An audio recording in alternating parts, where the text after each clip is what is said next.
Duncan was how we came to get married. I went home one Christmas and my mother said, "You're not going on holiday with that bugger unless you're married to him." That was the thing in those days. We got married in 1956, lived in Blackpool and went on holiday to Jersey.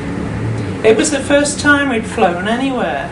There were 4 of us, Duncan and I and our friends Gordon and Brenda. One night Brenda and I went up to bed. We'd had plenty to drink because drink was very cheap in Jersey. I got into bed and then Duncan came in, looking very much the worse for wear. "What's the matter with you?" I asked. "I've had 3 Corpse Reviver cocktails," he said, "and I don't feel better at all." He dropped everything except his black socks on the floor and got into bed. About 2 minutes later he stood up. This was before the days of ensuite bathrooms, and he ran around the bed and out of the door. I went to the door and couldn't stop laughing. All I could see was a pair of black socks and 2 white cheeks running down the corridor. Thanks, June. I got shipwrecked on holiday, and this is the gem she came up with, part of it. We were enjoying the cruise, but as we started to head back, the sky blackened and the wind got up. We joked about how dark it would be when we got back to the hotel. Then the boat stopped. The crew were rushing about, but nobody told us what was happening. The boat turned round and went back where we'd come from. Eventually they dropped us on the sands, far away from where we were heading, and told us a smaller boat would pick us up. We waited on the sands for the boat for quite a while. Everyone was tired and 1 or 2 of the girls were crying. Neither my friend and I were frightened. To us it was just a lark. It was after 2 in the morning when we finally got to our hotel, only to find it was locked up and we couldn't get in. We knocked and knocked at the front door, but nobody answered. We went round the back, where fortunately for us there was a night watchman. He took us to a house where the lady put us up for the night. The next morning, after we'd had a good breakfast, we went back to our hotel where everybody was still in the dining room. "Here come the dirty stop-outs," they said. They just laughed when we told them we'd been shipwrecked. We were tormented all day because they thought we'd been out in the tide, the stories, and give members a complimentary copy of the book. Of course, the contributors were always thrilled to see their stories in print, and in most cases, pleased to see their photographs as well. For the first time for one of our publications, the photographs are in full colour.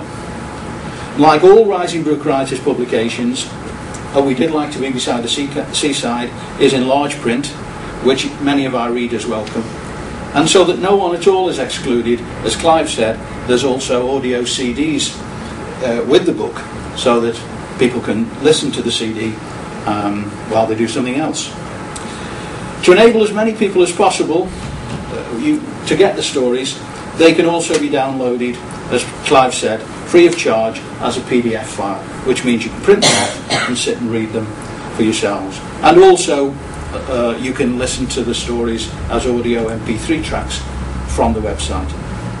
The material will all, from the project, including the original recordings, not just the edited versions, will be deposited with the Staffordshire County Archive, the Stoke-on-Trent Archive, the William Salt Library and the County Your Library Service.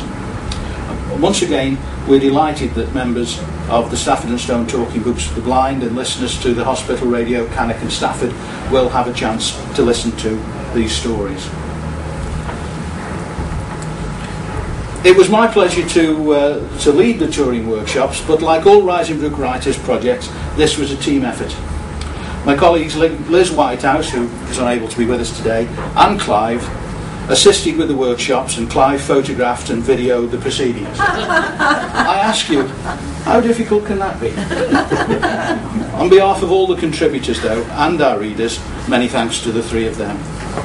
As Clive said, we're grateful to the Heritage Lottery Fund, Staffordshire County Council Arts and Museum Service and the Your Library Service. Without them, we certainly couldn't undertake a project of this magnitude that takes the best part of a year and a half to do. Finally, our thanks to the leaders of the contributing groups, some of whom we're pleased to welcome here today. for making us so welcome in their meetings, and to everyone who shared their memories with us.